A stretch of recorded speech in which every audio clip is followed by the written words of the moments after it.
Welcome to Foundation and Podcast, the officially unofficial podcast for Foundation on Apple TV Plus. I'm Jim. I'm Aaron. And today we're talking Season 2, Episode 3, titled King and Commoner. Aaron, what'd you think of this episode? I liked this episode. I thought the introduction of two major characters, Hober Mallow, what a introduction his character had in terms of just the concept last episode. A warden dying, screaming with his names on his lips, his name inscribed on the vault itself. Instantly appealing, interesting character. Somebody, it's like, why? Like, the whole big question you have is, why the fuck would Hari Seldon want to essentially get Han Solo?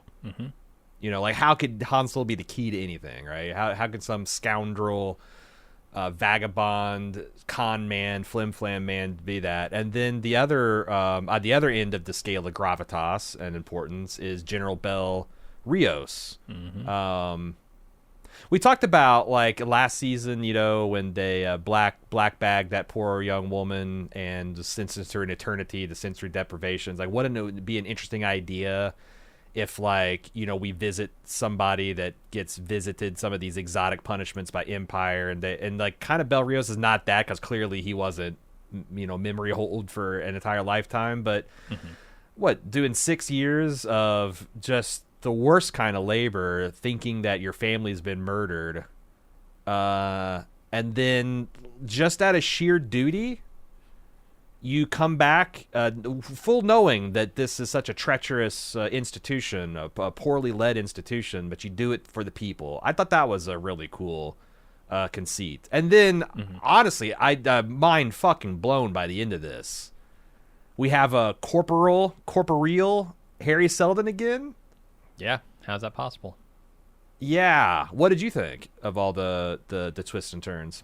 I do really like the two new characters they've introduced. I think they're going to be a lot of fun to watch. I don't know, something about this episode left me a little cold as compared to the first two. Not that it's bad by any stretch. I still enjoyed it, but yeah, something about the in-between parts of this. And maybe it's because we didn't see much of the, Lee Pace, Cleonic Dynasty stuff that I love so much, because I'm always so excited to see that stuff. And there's a bit of it here with his interactions with Belle, but it's not the same flavor, right?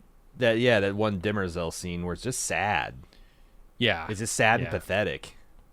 And you don't have the exchanging of quips and the tight, smooth dialogue that you get in some of those other scenes. But I did definitely enjoy what I saw, and I'm really excited for these two new characters. I think Hober's introduction is fantastic. This scam artist a thief. He's a little bit sillier, but also a little bit more. He seems a little nastier too than a Han Solo. Han Solo might be a mercenary, but this guy seems like he might be willing to hurt people. Oh, you got that? I guess he was ready to leave those priests. Just maroon them on this planet where like that, like you'd seem that they'd probably have maybe he's not actively malicious, but like careless. Yeah, maybe that's it. Maybe he doesn't take other people's life and safety very seriously. He might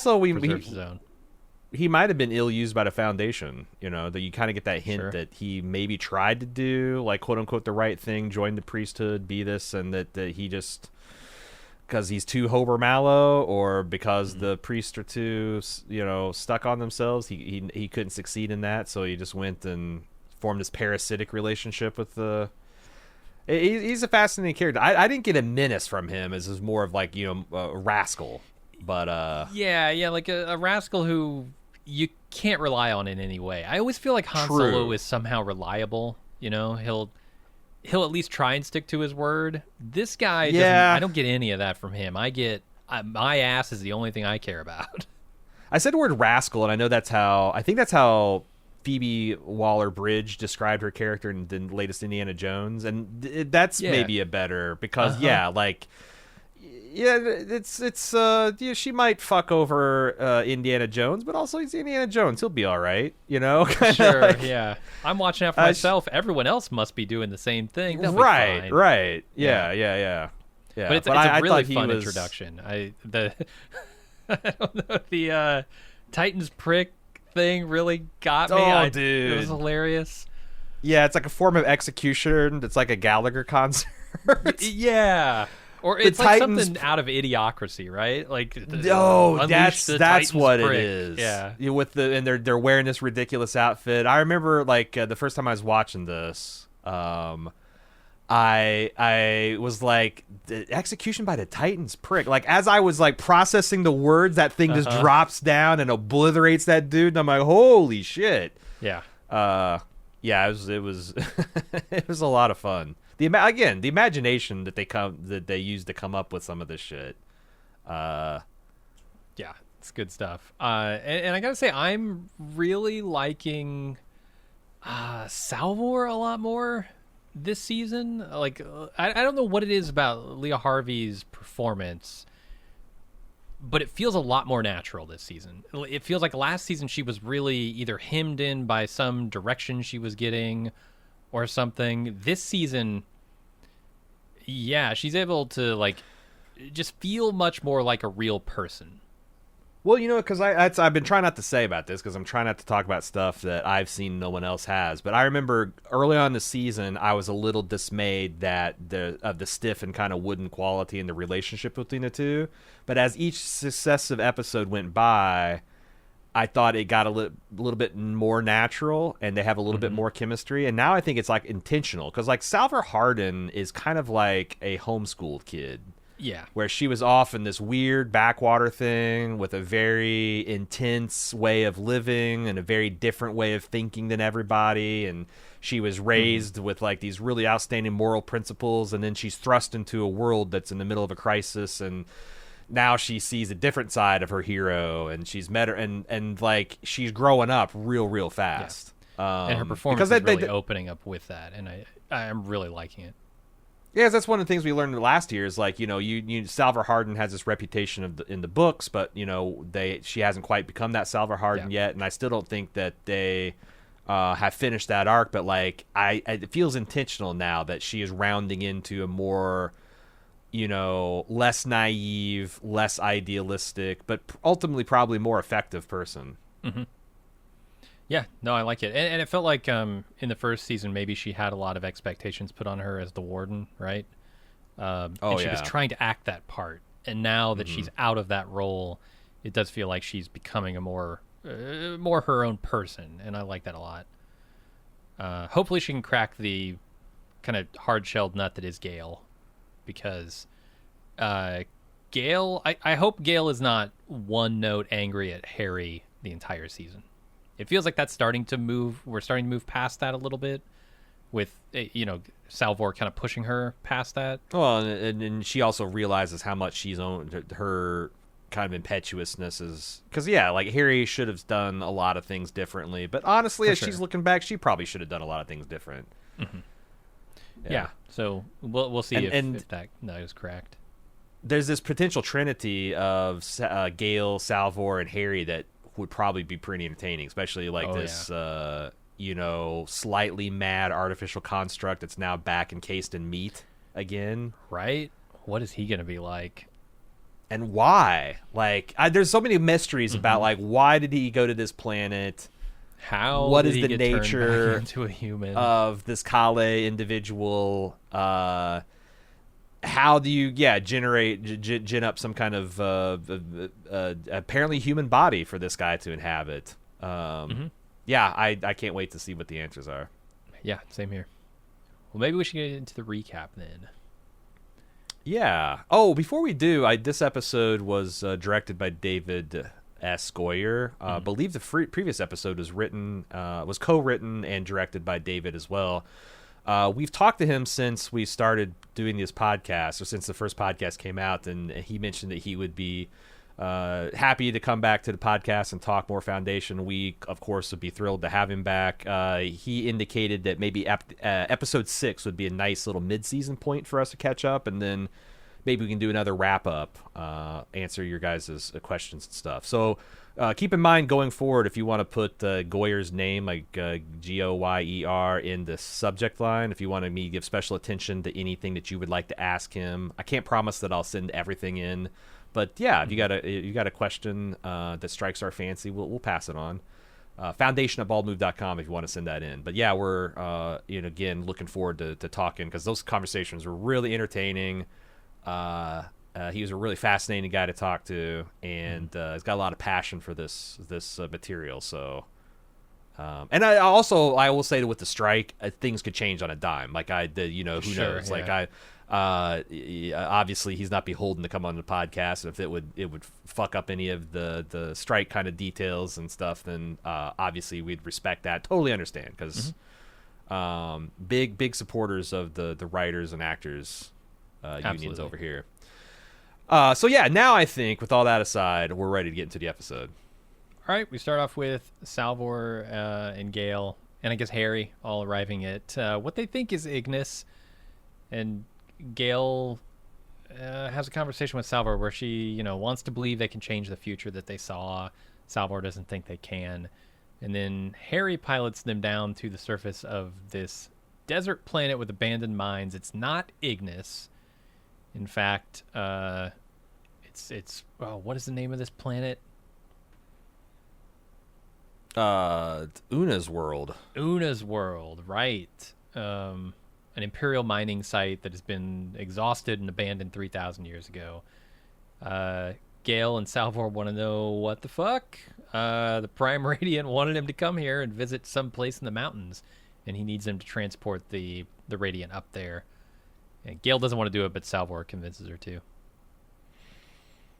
Yeah, I like. I know this one thing I talked to Mr. Goyer last year is like, are you familiar with the Warhammer franchise at all? Because they keep on some of these details, like the idea that they have completely exhausted a world and then left the renegade mining equipment to just decimate the population is something the Imperium of Man would do, and it's like one of those, like, yeah, just chilling. The idea that you could suck a world dry. And then the last act of the mining equipment as it grinds the people's blood and bones to paste or something is just so, grim dark. Is that I like it. Is that a mercy killing? Because their planet is now a barren husk that won't support life? Is that... I don't know. Is There's that like, just because I to fuck just you? Like, what is I just that? read an excerpt from a story set place in the Warhammer universe where they talk about this, this industrial world where they've taken all its oceans, all of its mineral worth, none of the animals that used to be there extinct. It's irradiated and inhospitable, and nothing can grow there. And like the Imperium is like pulling up stakes, and their like last announcement to the population is, "Congratulations, you no longer have to tie this anything. In fact, we're gonna let you gracefully exit the Imperium," which is like the population is briefly excited by, but then they realize that like that all the starships are leaving, and there's going to be several billion people on the planet with no water, no food, hardly any air, and it's just like, like, ooh, what if you're one of... But yeah, yeah, I guess it would be like the mining equipment killing you fast would be better than Almost, slowly yeah. starving or asphyxiating to death. Yeah. And this is not the first planet we've seen them do this to. We start out with the clerics visiting another planet this has happened on, right? This is systematic. And it's so, for a dynasty that's supposed to last into eternity, it feels very short-sighted. They're not even attempting any form of renewability with their mining operations. They're simply, well, I guess this is 3,000 years ago, so it wasn't the Cleonic dynasty. It was before that. But they're very much, the Outer Reach might be picking off planets, but they're also decimating their own planets and diminishing their empire that way, right? Like later, what Bell is saying about, an empire's lifeblood is also the planets. Well, it's using up its own lifeblood and discarding it. Like you're eating yourself. Yeah, it's very cannibalistic. I I also liked there's this subtle thing that going on with Gale and Salvor. Like Salvor's annoyed by Gale trying to like, oh no, we'll find a way to avoid the fate, and that she calls it like, you don't even believe that. You know, I thought that was really interesting because a video I saw, there's a psychologist talking, or I think it's a relational therapist talking about there's a phenomenon that happens in couples where one of them gets like a diagnosis that is like a fatal disease, like you're going to get cancer, and like you both of them in the beginning are like, well, we're just going to beat this and you're not going to die and we're going to get through this and everything, and like sometimes that goes great for the couple and you go in and beat in remission. But for the people that are not so lucky, at some point you both have to recognize that the other person is going to die, or it actually is a gulf, that a widening gulf will divide you, because there's like a very basic fact of your existence that you're in denial about, and it will paradoxically rob you of the intimacy of your last few months or years that you could spend, you know, but you're in denial, so you can't. And I wonder if they're like, you know, playing around with that idea that, you know, Salvor's ready to die. She's ready to meet her destiny, and Gale's not. Is she going to, like, how much time is she going to waste trying to save or trying to avoid the inevitable, like Harry says? Or it could be that they figure out a way to save Salvor, and all this is meaningless. But I couldn't help but think of that video I just watched, and like, if this is inevitable, then anything they're trying to do to prevent it is a waste of time, and also probably going to divide Salvor and Gale. Yeah, because Gale paradoxically, or I'm sorry, Salvor's is she says she's never felt more alive because she knows beyond a shadow of a doubt that there's nothing she could do to die today. Sure, you know, yeah. Like the good thing about knowing you're going to die for certain at some time in the future is that you know it's not going to be today. So imagine the risks you can take, you know? Yeah. And then there's the Harry side of this, where he's talking about this memory that Gale has, and he says, you know, he thinks it's inevitable. He says there are an infinite number of ways to arrive at the inevitable. But he also says some other things in this episode that I find interesting in that context, where he is kind of diminishing his own role within his own plan. Later in the episode, he's talking about how even at the right scales, even I become insignificant, even though he's the architect of the whole plan. And I wonder how those things kind of mesh together. Well, especially since in the books that felt very much right, that Harry eventually, you know, he starts this thing, but like, you know, the elegance of the plan in psychohistory was that it unfolds without his direct involvement. Except clearly he's that's pulling not the strings in the current. You know, he talks about how, I'm pulling some very small strings here, making very small changes in the current to affect the future. But now you got multiple Harrys rolling around, one that's flesh and blood again. Like, does his role diminish if he just never goes away? It's a good question. I mean, potentially he could die now also, right? Well, this version of Harry, yeah. Yeah, and is there going to be a war? Like, we talked about this, like, is there going to be conflict between the two Harrys? Well, now one's synthetic and one is flesh and blood. Is that going to be a rift, you know? Might make him less powerful, you know? True. I mean, we've seen what the Vault can do, right? Yeah, I mean, if I could choose flesh and blood versus immortal computer matrix, I'd pick an immortal computer matrix every time. Same here. Just hoping I can find someone to carry my prime rating around so I can go places. But yeah, take me on this roller coaster. I want to feel it.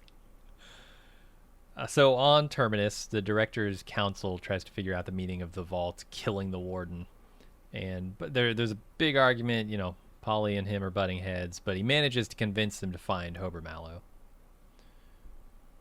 I wonder what Salvor would know.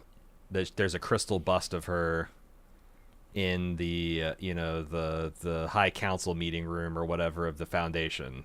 You know, she is like a minor prophet now. Yeah, and I want to see how many more of those crystal busts we're gonna get over the years. Is Hober Mallow gonna get his own if he becomes? I don't know. Is the Warden gonna get his own? The one that just burned alive? I doubt it. but Hober Mallow might. There's also a small moment in here where the director is pouring drinks for everyone, and he offers a drink to Polly. And I look at that, and I'm like, They made a big deal about his drinking in the last episode. Is this the director kind of trying to sideline Polly to get him to indulge and him not be able to be an effective voice against what the director wants to do? Yeah, no, that seems like, you're leaning into something that they're struggling with, that's making them less effective, that's probably dulling them, not making them as sharp as they could or should be. That makes a lot of sense. Yeah. It's a pretty shitty thing to do, but this guy seems shitty. Yeah. Yeah, I mean, there's a certain ruthlessness to the Foundation. You know, like this guy, the first episode when he's talking about War of the Empire, it's like he can barely, he's like, oh, I can't wait. We're ready for it. Like, it's hard to believe a director of Foundation would ever be excited about open war, Like, it might be inevitable, but why would you, like, lick your chops about it? Yeah, it's going to be costly no matter what. The other thing is, I do wonder if, the guy eventually agrees, like, okay, go out and find Hober Mallow.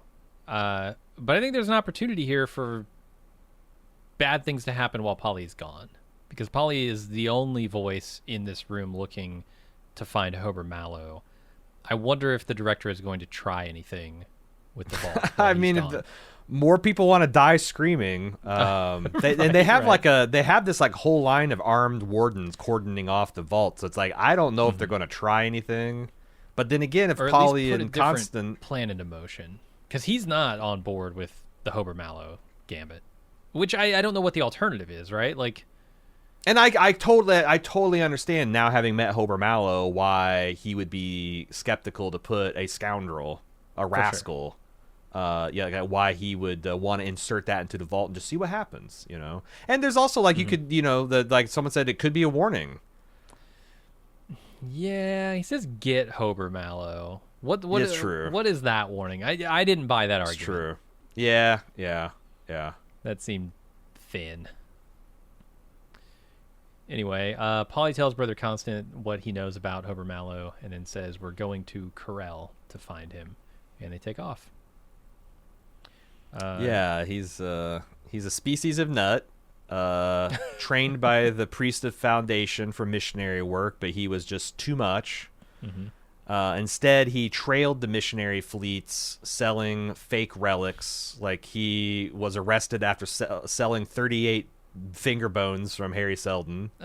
Which was that a joke? That's actually more than you could actually have finger bones. I don't know that it is, because you got like 3 on every finger, right? So did you have at least 30? Oh, that's right. So you could 38. So yeah, that'd be too many, and the thumbs only have 2. So yeah, maybe he's counting tarsals and metatarsals. Sure, I don't know. There could be 50 bones in each of my fingers. I wouldn't know. And leads the question of like, well, why would the prophet choose him? And Polly kind of wryly observes that the prophet had a sense of humor, and maybe it's some of that. But also, there's some admirable qualities, like saying that someone views a prohibition as a personal challenge. Yeah, if someone tries to restrict someone, or someone says something's forbidden or you shouldn't do that, someone questioning, like I think you could be an asshole by questioning too much, and after you've given a good reason doing it anyway, you could be selfish and self-destructive, but not necessarily. That's another way of saying someone's curious and inquisitive, and is not stopped easily by social pressures or things like that. You could see that would be very valuable for dealing with, these guys like the Commodore. And the Foundation also, I'll put it out there, not above tricking and flim-flamming populations already. So maybe you need... Harry himself is a little bit like that. Maybe a con man at the top is the right man for the job. Yeah, my notes say if it's forbidden Hober traffics in it, sounds like a fun guy. Yeah, I could see it, and he definitely is a fun guy. We'll see later. I really like the space folding effect that they have on the Spirit, their little ship. It looks like it rips like a thin line in the fabric of space-time and kind of slips into it. It's a lot less kinetic than the Imperial tech we saw from last year. It feels a little bit more efficient and elegant, and I don't know whether they were going for that or if that's just like a slightly different take on the jump drive effect, but I thought it was cool. Yeah, and then when they jump when they get to their destination, I noticed this last episode, it kind of has a line that comes off it that forms into a wisp of like some gas or something. And yeah, then there's it like just dissipates. the lines. There's like some kind of thing that's like drawing the line out or something. Yeah, it's cool looking. It is very cool. Just this ship taking off into the night sky, I thought was lovely. All right, we're back on Una's world. Una's world? God, that feels wrong to me because of Star Trek right now, but Yeah, it's Una Chin Riley. Yeah. There's a long lost 15,000 year connection between this and Star Trek: Strange New World. Gale walks Harry out to the mountains as he tells her about this planet. He also tells her that she likely can't change the future, and they argue about it for a while. And they arrive at a cave entrance and head up a massive statue toward what Harry describes as an old friend. You know what's fucking sick about this scene that I only realized on the second time watching it? Hari Seldon doesn't leave footprints in the sand. Oh, nice. I didn't notice Him and that. Gale are watching right next to each other, and it's like Legolas and Lord of the Rings, where it's just like he's not sinking. And I don't, because like some of it look practical. They actually zoom in on his feet as they approach the tunnel, and it looks like Jerry Harry is walking on solid ground, but it's still like it's nifty. It's airtight, and it's one of those little things. It's just, Yep. Of course he wouldn't leave footprints. Yeah, he's But- all digital. It's subtle, but it's really, really uncanny when you actually look at it and like rewind. Like, wow, how did they? It's a nice effect. I guess he doesn't walk anywhere once he's human in this, right? So you couldn't say, "Oh, did they remember to put the footprints in?" Once he Yeah, becomes no, he's human again, he doesn't actually walk on sand with his flesh and blood. Yeah, but, he's lifted into the air. This is where Gale gets a little bit of the chip knocked off of her shoulder, you know, where she's trying to say, like, well, what's the difference between what you want to do, what I want to do? And he's got an answer for that. And then she's like, well, you're the one that didn't even leave a psychohistorine behind. He's like, I meant to, Yeah. you were supposed to be, like, who knows, in an alternate universe, you could have guided Salvor. And, who knows what she would be at this point. And he kind of, like, lands a couple points that hit home for her. Yeah, but it's all really Raish's fault. I mean, that's... The thing is, Which is everything another he's way- saying about Gale really should be aimed at Raish, but he's dead, so you can't. And also, ultimately, like, how does Harry dodge these criticisms, too? Because ultimately, this is his plan, and... he knows more than anybody. You rely on single individuals to do things. So, like, why were all these single points of failures there, Harry? Or are there? Oh, right? Who knows? Yeah, we don't know. But An infinite number of ways to arrive at the inevitable.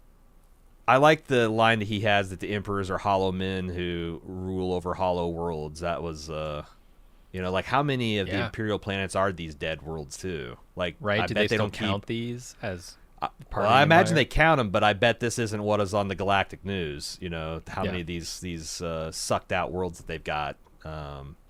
They used to be like have these cities and these statues and thriving industrial time. There's monuments to industry, I think, is what he calls these statues. yeah.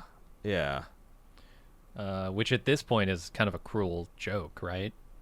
The monument to the industry that completely ruined their planet, killed everyone Now on it. elaborate tombstones to the populace. Yeah. Oh, the other cool thing is like Harry's also not sweating. Like you'll see that Gale is like her suit is dripped in sweat, and the sweat is like Harry's clothes are perfectly dry. Never has any sweat on him. He's not leaving footprints. I just obviously he's a hologram, but it's I like that as attention to detail. Yeah, for sure. All right, we go over to Lepsis penal colony where one of the workers stops working, so he's killed by a guard.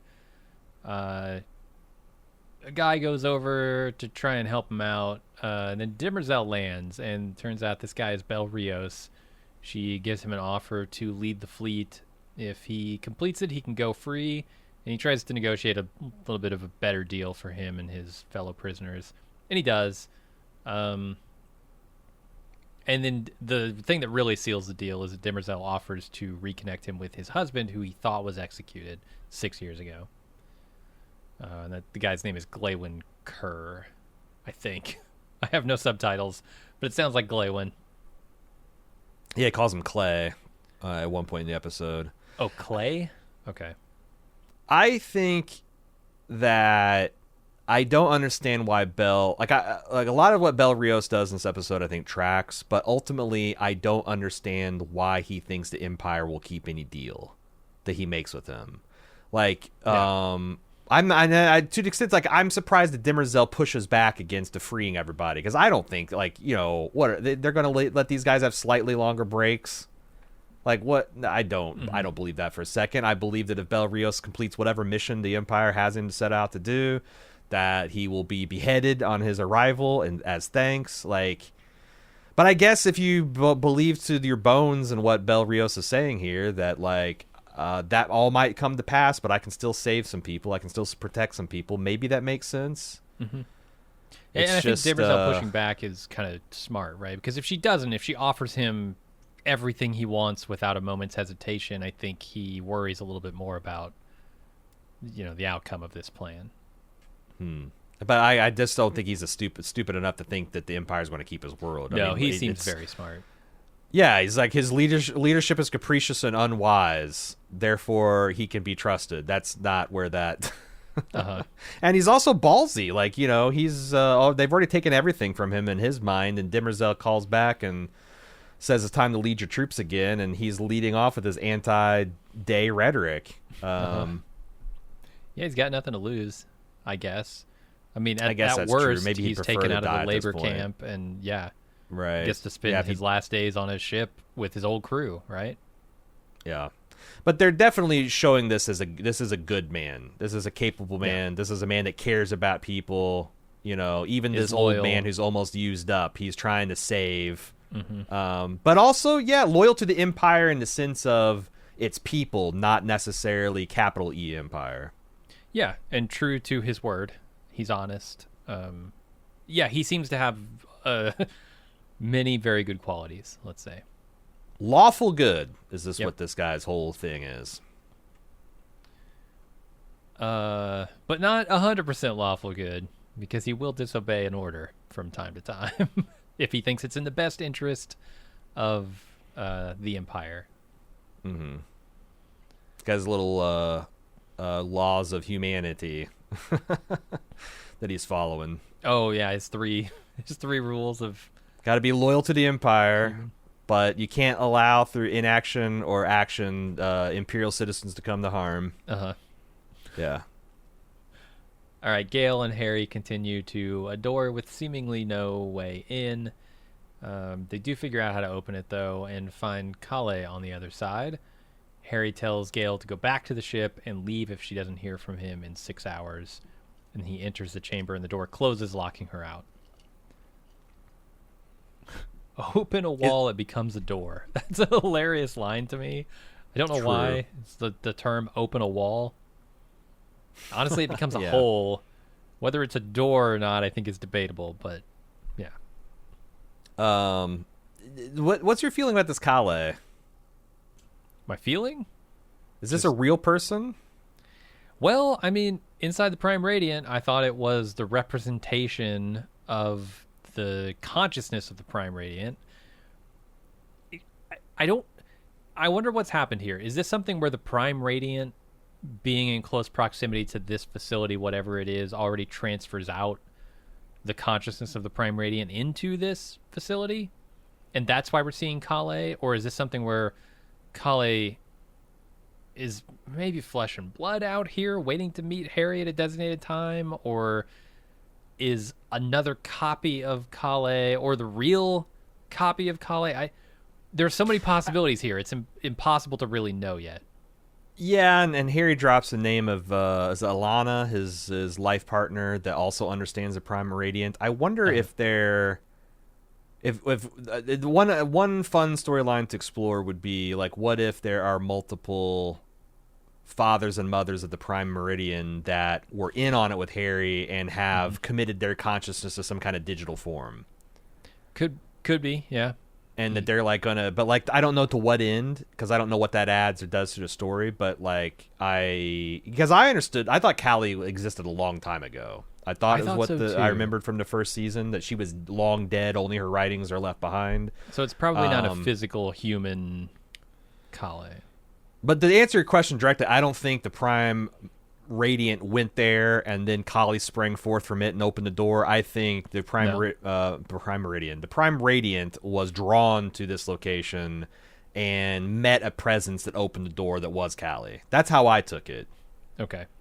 Is this Kali just another representation of an artificial intelligence? Is that just how they manifest? These are two different artificial intelligences representing in the same way? My feeling is yes. Yeah, because she says, what does she says? I have the means to sustain a digital form. I have the means to keep a pure digital form in existence. Like, but why would you? Unless you yourself, why in this abandoned planet, why would you have a system to maintain holographic beings? Unless, I think so. And also, well, doesn't Gale only got one life sign at the end, even though we know Kali was standing right there. So, like, I think that's pretty good evidence that she's not a biological life form. I don't know. I've seen enough Star Trek to know that you can't scan through most caves. True. So. That statue was made out of anti-corbinite that famously reflects bioscans. Yeah. Yeah. No, I'm kidding with that. But you're probably right. That's not a real person. I lost what I was going to say about Harry, because he said something interesting in one of these scenes about her, but maybe I'll remember it later. Anyway, let's go over to Corel, where Hober Mallow manages to steal a precious jewel from a dignitary whose name I think is Condor Argus. But he doesn't get out of the area in time and he gets arrested. This is a really cool scene, a great introduction to this character. I am really surprised that the tech that they're showing off here actually works. This bracelet, well, what seems to be a bracelet that can swap places of two people wearing a castling device. That's I love the name too. Yeah. Where, if you're not familiar in chess, if you have direct line of sight between your rook and your king, you can effectively, and they haven't moved. Exactly, they haven't moved yet. And they haven't moved yet. You can not exactly, but more or less swap places with them. Yeah, I wonder if, because the first thing I thought of is this is an elaborate trick. Like, when you look at it, it almost looks like a hologram is covering the Condor when he turns into it. But like, when I watch this more times, it's like, no, I actually think they switched places. So at least some kind of short point-to-point teleportation is but that doesn't surprise me. Why would that surprise me? No, technologically, I guess it doesn't. But we haven't seen it before yet, though. It was something new, definitely. And it's really cool, and I wonder how it could be used in the future. Cleverly. It could be a way for a darkness to escape being obliterated. A darkness to escape being obliterated? Yeah, Brother Darkness, when he's about to be disintegrated by the particle beam, if he had one of those bracelets, he could... Yes. Well, yeah, that's what he becomes, Brother Darkness, as soon as he starts to walk towards the portal at that little handoff ceremony when there's briefly 4 of them. Gotcha. But like, I think that might be a cool application. Like, if this Day, who seems like he thinks he is an individual more than the others, like, I could see him trying to duck it, and I don't know if Demerzel would be like you could, like, he could castle like one of the decanted clones in there at the last minute. Yeah, or one of the maybe decant the clone and castle in one of the less desirable brothers. Yeah, the former Brother Dawn. I think that's the one that jumps to my mind. Because otherwise, but it might. It also, like, I'm gonna be looking at Hober Mallow going forward for some castling possibilities here. Yeah, definitely. Yeah, it's a fun scene, and Hober Mallow seems like a slippery guy who you want to keep an eye on. I thought it's funny we go into the David S. Goyer of this show is I noticed that in the long list of atrocities you could use for this technology they mentioned sewing bombs into prisoners. Goyer is one of the credited writers on The Dark Knight, which features the Joker sewing a bomb into a prisoner. Nice. I'm wondering if that's like a little like wink, Cool. In which case, I saw it. I got the wink. All All right, Demerzel gives Bell a chamber in which to clean himself up, but he wants to be a disgusting mess when he appears before Day, and he does that. Day gives him his mission to find out if the Foundation is a threat to Empire, and he asks to speak frankly and privately with Day, and when he does, it's a lot of insults. He refuses to go as far as striking Day, even though he's goaded on by Day, and not even when he threatens his husband, because he took an oath to protect Empire. And so Day leaves and Bell is reunited with his husband. Every show does this, so I'm not picking on the people writing this show, but it's a pet peeve of mine. Where the person in charge of the guards gives a direct order: kill this man, take this man out of this room back to prison, and kill his husband. Oh, yeah. And Bell makes one move and says one word, and the guards stop. Right? They ignore the order that their emperor just gave them, as if the bad guy saying something is more important, or the nemesis saying something. It's probably a little bit of discretion in a royal guard, where if you because what if the guy goes wait and you kill him, and then the emperor's like, I would like to have heard what he said. It's like. Sure, a brief but hesitation. You gave me a direct order. I'm following. You're right. It's a huge trope, and it happens everywhere. I see it all the time. It's just one of my bugaboos. It's kind of crazy how singular Day is running this thing. Like, he keeps dismissing his brothers from her private conversations and whatnot. Yeah, and then, we talked last episode how I think we did anyway, that Bel Rios is this general, and one of the inspirations for Foundation is the fall and rise and decline of the Roman Empire, and that was one of the Empire's problems, right? That in any general that was good at his job was a potential existential threat to the state. So you had this tension between, you need effective conquerors to maintain your empire, but also if they get too effective, they can just throw over the whole apple cart. And there's something to that effect, either in this scene or later in this episode, where they say, "Oh, when you'll be given your old post or whatever, and you'll be given your old fleet," and he's like, "Yeah, I will." Or your old fleet is still loyal to you, and you're like, yeah, they are, or something like that. Well, he said, he's like, because he's talking about how the Empire demands respect. It requires, oxygen to breathe. He goes, well, you also need planetary systems, which means you need my fleet. And he's like, it's not your fleet. He's like, the fuck if it isn't. Yeah. And That's what he's right, because, the second this fucker gets back on the bridge, everybody is giving him the claps on the back, and it's like, it feels very much like Maximus from Gladiator, right? Absolutely. Yeah. They're as loyal to him as they are to the Empire. Even years later, they think he's dead. That if Maximus returns and his legions are ready to fight for him, and you get the idea that these are the same way. Yep. I like the horn of dilemma he gives him. It's like, he goes to strike me. It's like, and which are you supposed to do? Are you supposed to strike me so I know I have effective control over you? Or are you supposed to not, to show that you'll protect Empire at all costs? What's the right answer? And he gives the correct one, which is, I guess, the correct one, which is, I took an oath not to hit Empire. And that's all there is to it. Loyal to my oath at all costs. And I like how Lee played this, where there's this slight smile that spreads over his face, but then I don't know, it just feels like a very Scorpion and the Frog situation on both sides. And even you'll see Day being very petulant in the next scene with Demerzel about this too. So even though it feels like a triumph here, it doesn't feel like a triumph to him even moments later. Well, I like the way that this choice he gives him resolves itself, because it feels honestly like the only call you could make. The Emperor has one card to play. If it doesn't go, if he makes the other choice, right, he can play that card one time. He can say, all right, well, I'm killing your husband. Boom, he's dead. That card is played. And now you have no leverage over the guy. Whereas if he is loyal specifically to his oath to Empire, you play that card as many times as you want. And so, of course, that's the only choice to make here, right? Yeah. And I really like his line when he's kind of reasoning through this.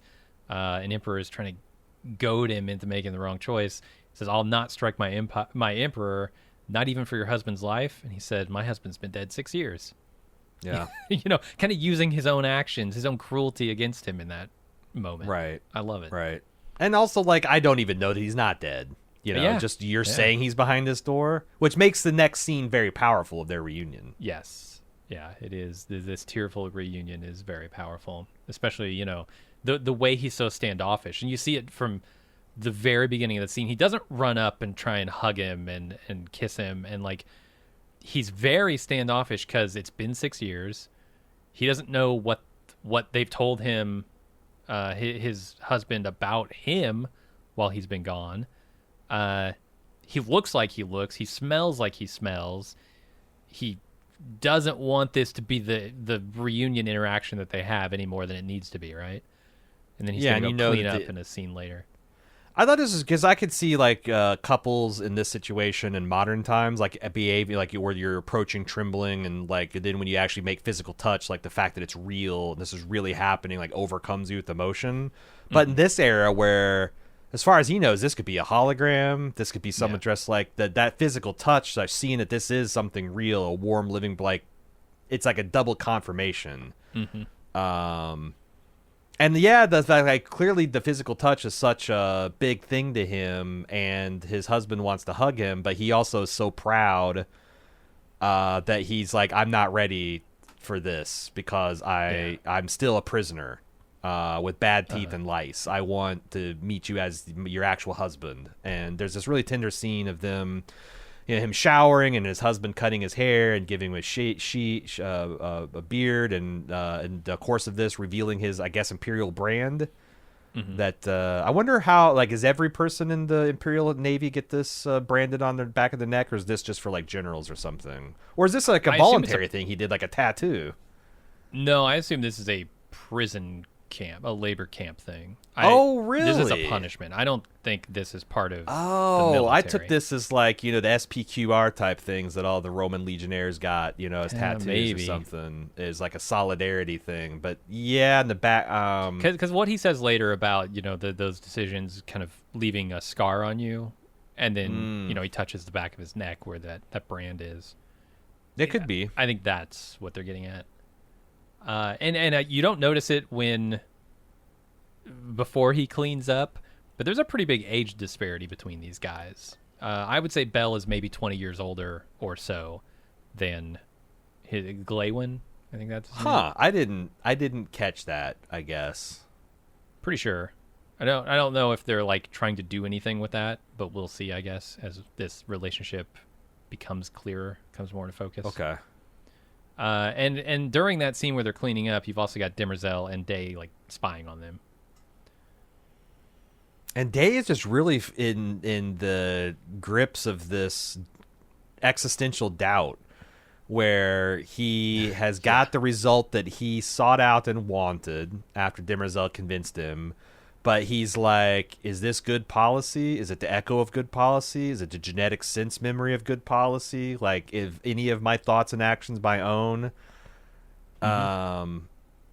And I think it's also interesting when Demerzel tries to soothe and, says, you're fine, you're doing well, your empire. And he's like, keep going. The look on her face is, oh, Jesus, this is a mess. Yeah. It's not a look of, in last season, the Cleons, even as they were declining, like, it seems like she had a lot of affection for them, like they were her children, or at the very least pets or something. This is not, it doesn't look like she's got that same feeling about this particular Cleon. Yeah, even as like she's forced losing faith to in him. Yeah. Which could be pretty bad for this Cleon. We saw what happened last season with Brother Dawn, who got out of line.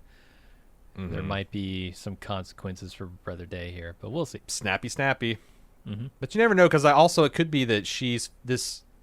I could also interpret this as guilt, because like we had that one email. It's like, well, how do we know that Demerzel's loyal to the Empire? Like, what if she's behind this degradation and she's like, oh, you just didn't have a chance because I've cut the genetic legs out from underneath the young man. and she's like, like resolute, but also regretful that she's having to do this to people she cares about. That's another way you could interpret it. But yeah, all the Imperial stuff remains fascinating. We go back to Gale making it back to her ship, and she tells Salvor about what happened. And they talk about Harry and how Gale doesn't really want to abandon him. And Salvor asks, what would Harry do? And Gale says he'd fucking leave. So I guess they're determined to leave him if he doesn't respond in 6 hours.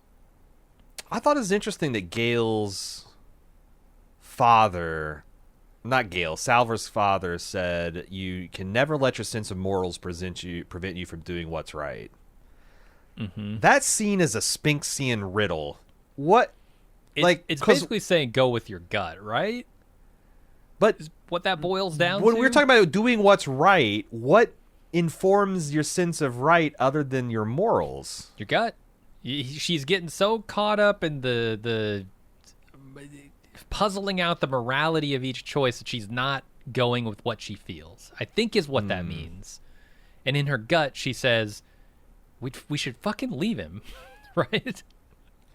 Yeah, I can see, like, if you say don't let your sense of duty, don't let your sense of justice, don't let your sense, but even then, that's like, those are like words where it's like, I don't see how pursuing, I could, because it all goes back to like, like what you got, morals and ethics, and like ethics are like applied morality. So it's like, I just thought this was an interesting way to construct it. But yeah, if you're saying that, like, don't get like in, I guess Chidi from The Good Place would be a good example of someone's morals preventing him from doing the right thing just because he's paralyzed by analysis. And through inaction doing a lot of bad things. So maybe that's what it is. Because he's the poster child for morality interfering with doing the right thing. Absolutely.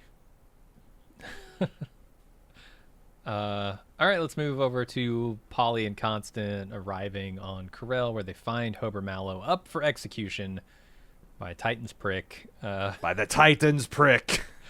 Polly tries to use his status as cleric to postpone his death, but it's no use. Instead, Hober's got his own plan. He manages to swap places with Argus on the execution block and make it out to Polly's ship, and he takes off just as Polly and Constant jump aboard.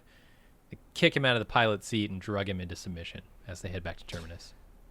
I will say that I saw this coming a mile away because, I saw him pull that thing off the cuff before they take him into custody. I'm like, oh, this is... And then when they put a mask on his face, I'm like, oh, there's the Commodore. It's going to end up in that there Giant's prick seat. And he sure does. And I actually thought that he was going to die. Me too. I'm like, oh, wow, that's going to be fucking wild. But then you'd be chased to the ends of the Empire, right? Like, that's probably a bridge too far. Escaping is one thing. Murdering you can't get away with that. Yeah. And like some of these things, like, again, I have hazy memories of the books, but I'm pretty sure this Coral, like, there's more plot to deal with this particular planet. I know so. Bel Rios was an important character in the end of the first, or maybe the early goings of the second book. So yeah, they're definitely continue to playing jazz with the material because they're interweaving these. Hober Mallow again as a named character. I'm very curious to see how, because what the patterns from previous season is that these people are going to be changed and expanded greatly. From being like a couple paragraphs to potentially seasons long. So, I think this planet looks funny. I like the enforcers. I like the style. I love, Hober, man. When he's giving his big speech about his last words, right? And he's like, "Oh, it's a shame that we never got the opportunity to sit down and as friends and talk and maybe charm enemies into new friends." And he looks over at the guard who's like running the execution operation, and she's like, right. No. But there's a certain charm to him. Maybe that would be possible. I thought that these all the military, all the government officials look like they are the naval troops from The Fifth Element. Okay. You know what I'm talking about? Like, it has like that kind of...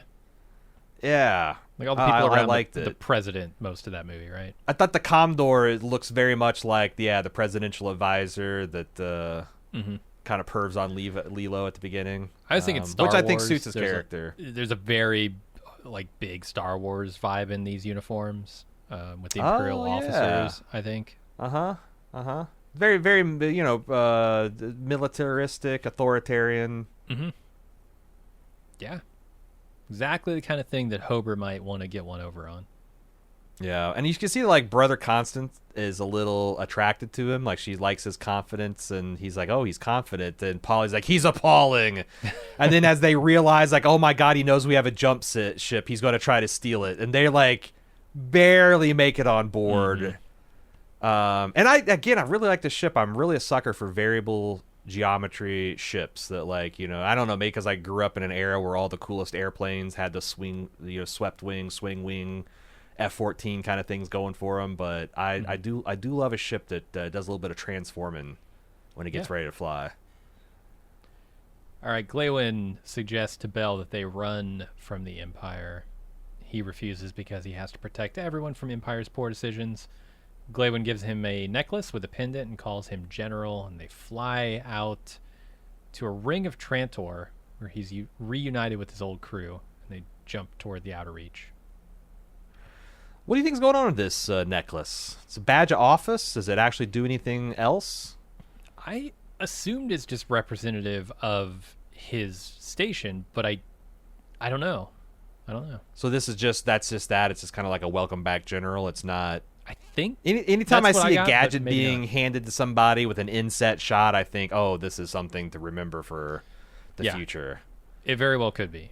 I but don't also know if it has could, powers. like you said. I don't know if it has an inscription that'll be important in an Indiana Jones kind of way later. Who knows? He's going to have to put it on a 2-meter staff, go to Cleon's bathtub, and put it into the drain on the solstice of Yeah, we'll see. But yeah, he's like this, like where, his husband's trying to make like, hey, now we got our fleet back. Why don't we just fuck off?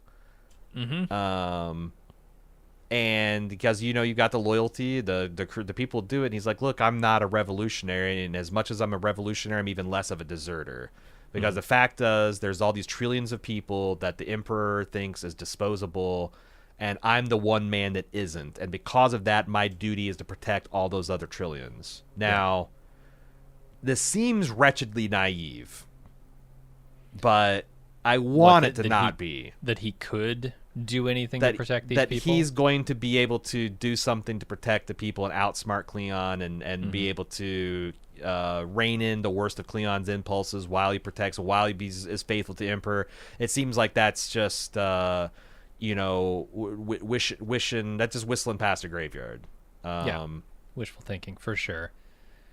But what's the alternative here, right? He's fiercely loyal to his oath and to the people that he wants to protect. He's got to at least try.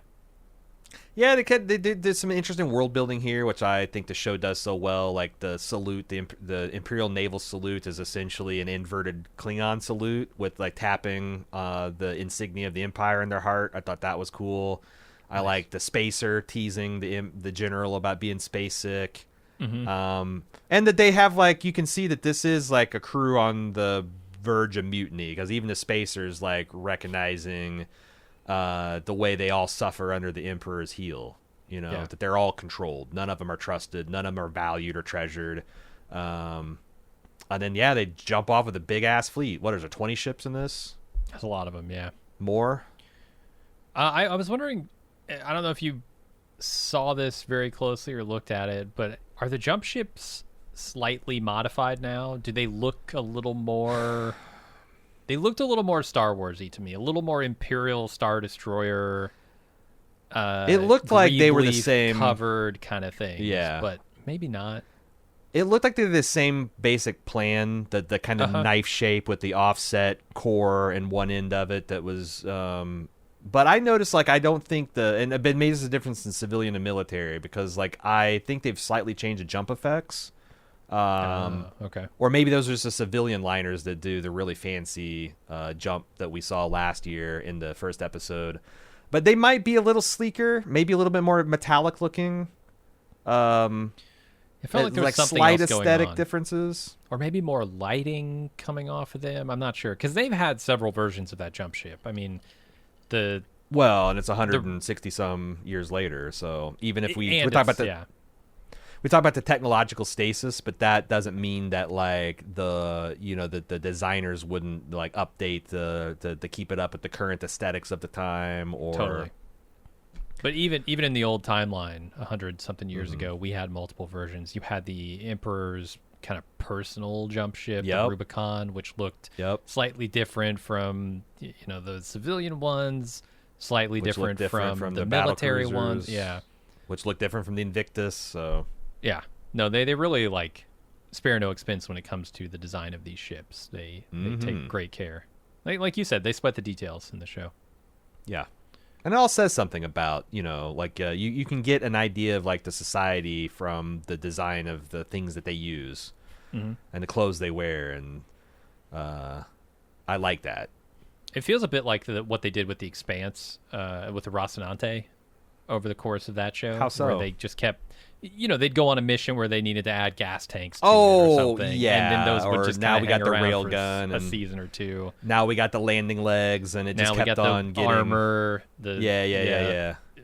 It feels like that, where we're evolving as the time moves on, right?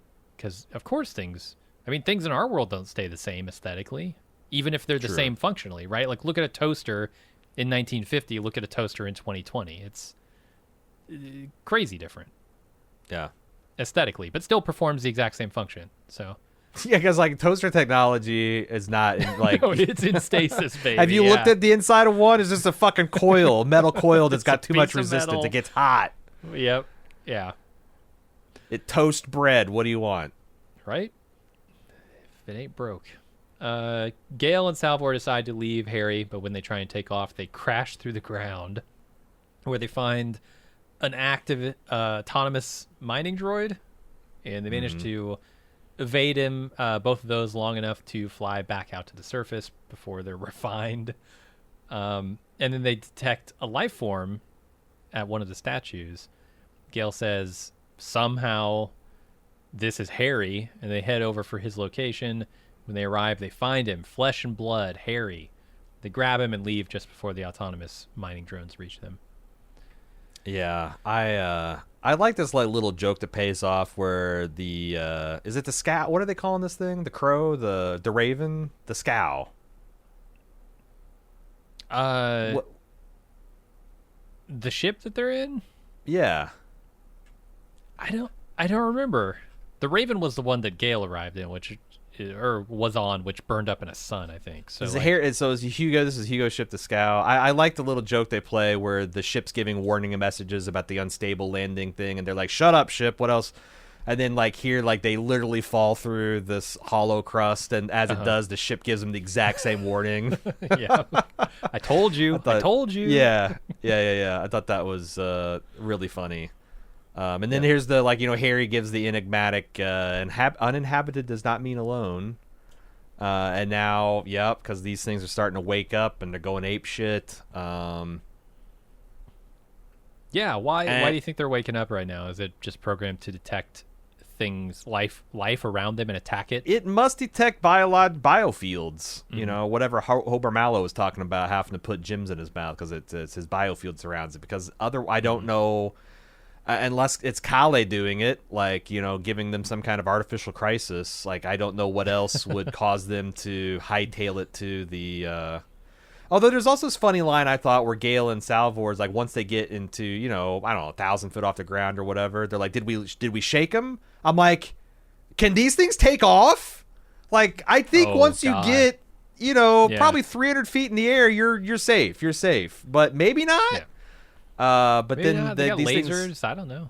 It's true. They do have lasers. They can swim through rock like a sandworm and dune. I think it's apparent really that they're short. attracted to those biosigns, right? I mean, if their final program was to go kill all life forms on the planet, then two new pop up. Well, they're gonna wake up and try and kill them. Yeah, this thing has two prime directives. Number one, suck palladium, Mm-hmm. It's like I came here to suck palladium and kill all in life, and I'm all I'm all out of palladium.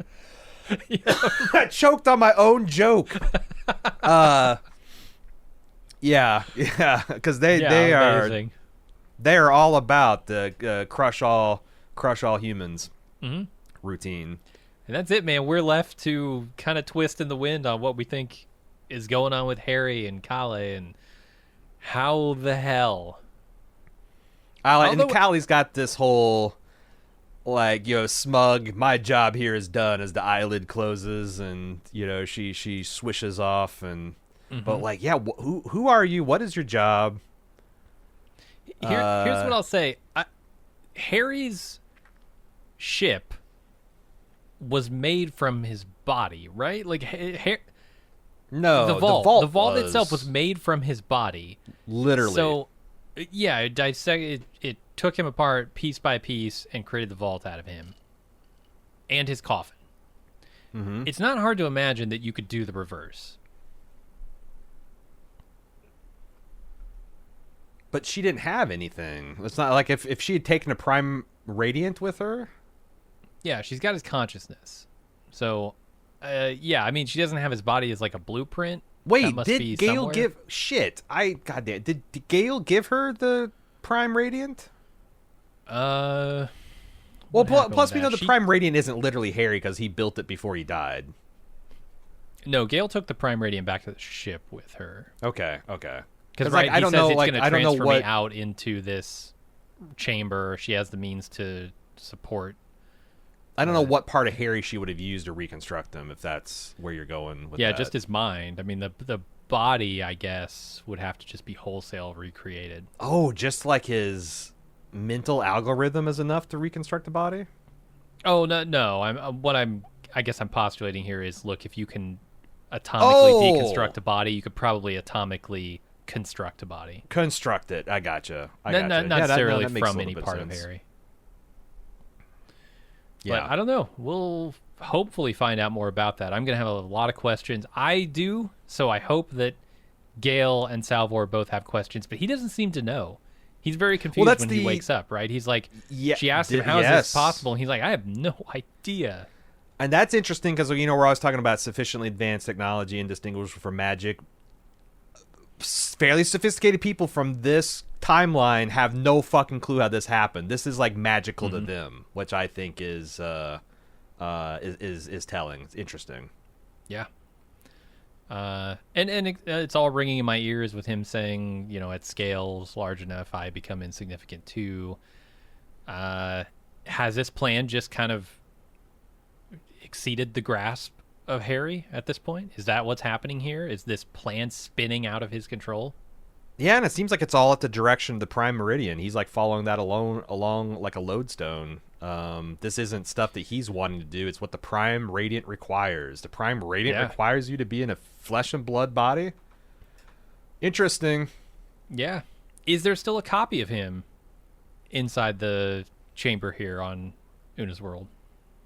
I don't know. Or did they have to? Is this now a third copy of with Harry? A digital consciousness? Yeah, you could make as many copies as you want. I just had this thought of like one use of a flesh and blood body would be as an offer. Like, could a flesh and blood Harry present himself to the Empire as like, you got me? I've been off in being worshipped as a prophet in cryosleep for several generations, but you're really applying a pressure to us, and it's time for me to hand myself in. He's like a sacrificial lamb, a scapegoat. Sacrificial Harry, yeah. I could see it. Yeah. Or he could be like, oh, I've been, because like, why haven't you aged 163 years? Well, I've been taking a page off of your book, and I've been cloning myself over. I could, that'd be an interesting possibility. I could see, because the crisis is the Empire's coming for them now. They got their best general doing recon. He's got a big fleet. Maybe the Foundation's ready to take him on. Maybe they're not. But there's got to be a way through this crisis. And maybe offered himself up as a Trojan horse type of sacrifice would be the way to go. Could be. Anyway, I could also see this being I asked what would Harry do. I mean, the root of that is what would Jesus do. I could see this being a resurrection style, prophet God sort of thing that could happen here if he were to show up in Terminus. Boy, that would restore the faith of a lot of people real quick, right? Especially because the vault has opened, but not shown. Harry has not shown his face there. This could be set up for that. Yeah, you could have like a Christ Antichrist. Like you got like the good Harry versus the evil Harry. You could go with like a Trinity. Like if Callie's made a copy of him, and you got a flesh and blood one, and that even you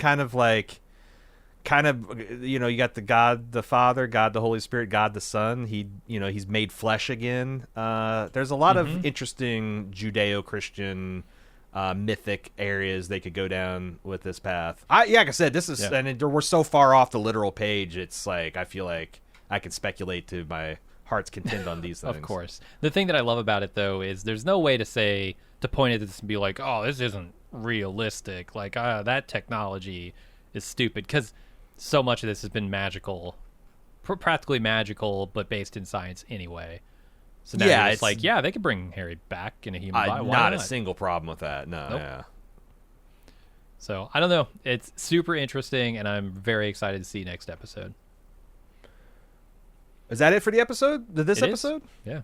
All right. Well, if you would like to send us feedback, it's easy to do so. foundation@baldmove.com. Don't forget to add the Goyer to your subject line if it's a particular question for him, because these are things I'm going to have to save up until we talk to him.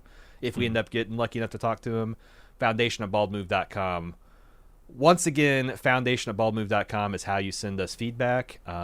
If you want to follow us, we're easy to find. Pretty much anywhere on social media @baldmove, except for TikTok, we're @baldusmove there.